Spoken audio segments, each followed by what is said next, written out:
short exercise 2-7. We're going to record transactions in the journal and then post them to the ledger. So Kenneth Watson Optical Dispensary completed the following transactions during the latter part of March. They purchased office supplies on account, and then later they pay off half of that amount. So we need to journalize the transactions, and we're going to include an explanation with each journal entry, and of course, as always, record debits first and then credits. Select the explanation on the last line of the journal entry table. So the first transaction is we purchased office supplies on account. Now notice it says we purchased them. It doesn't say we purchased them and then used them all up. So these office supplies have a future value. They're not going to be used up all at once. So because they have a future value, they are an asset. So then we have to ask ourselves, do we have more office supplies, which would be the debit, or do we have less office supplies? We have more office supplies, so that is the debit. So the debit is office supplies going up by $2,600. And then did we pay cash for these? Nope. We bought them on account. So that means we're agreeing to, or the seller agreed to let us pay for them later. So we now have more debt. And here's our liabilities, which is debt. And because we have more debt, more liabilities, that is going to be a credit.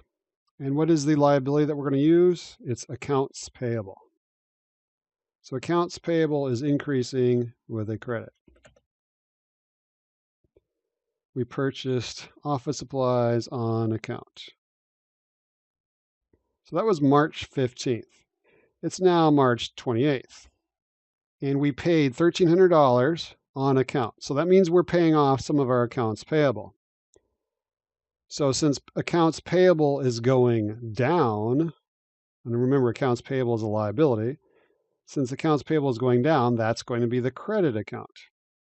So we have less debt as we pay off our accounts payable, $1,300. So what's the credit?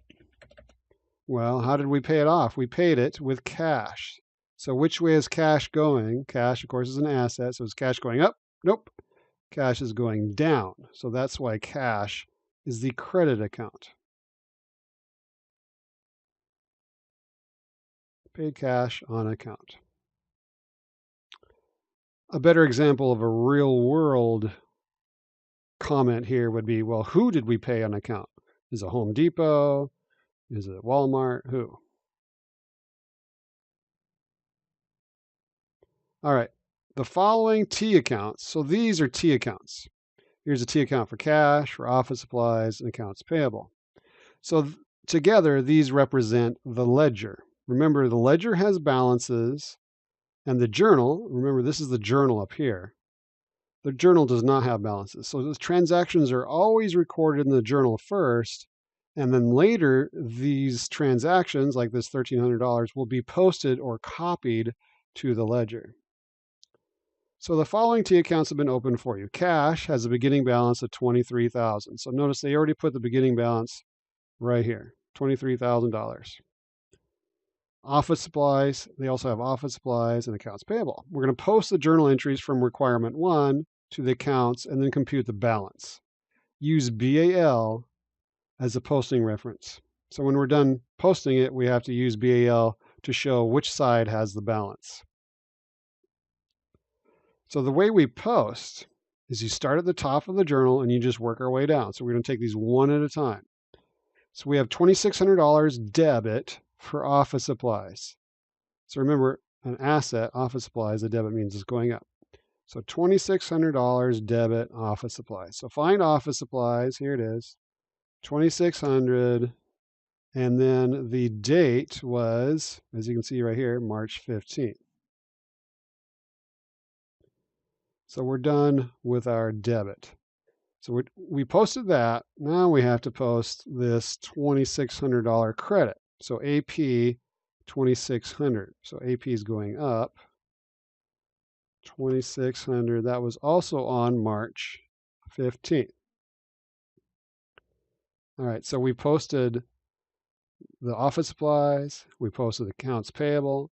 So now we need to post on March 28th, we need to post the accounts payable being debited.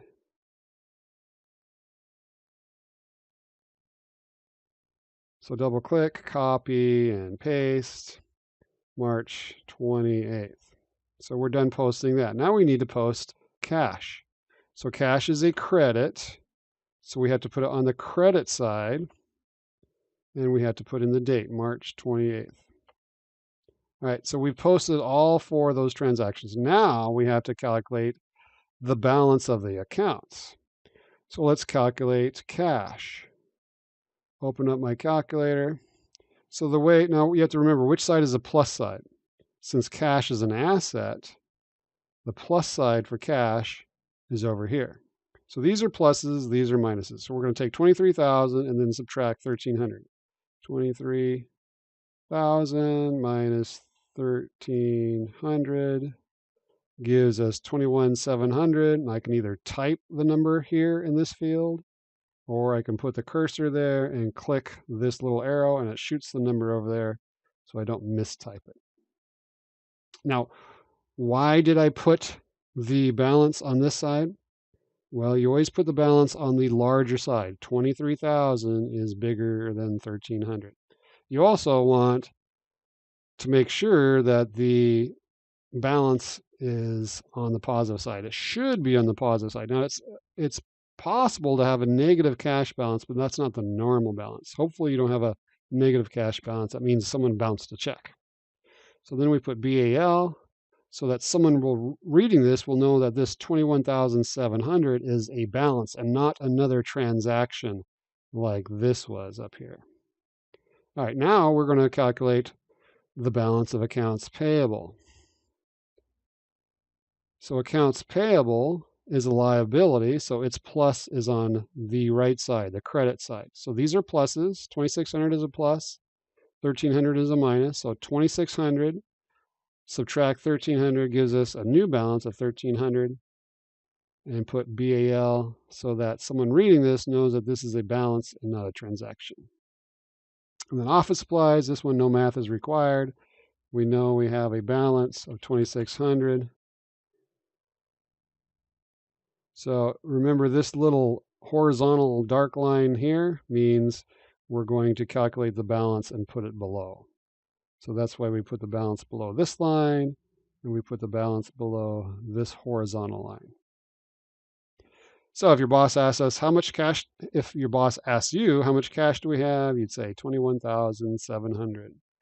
If she asks how much debt we have $1,300 of debt. And we have $2,600 of staples to use. And that's it.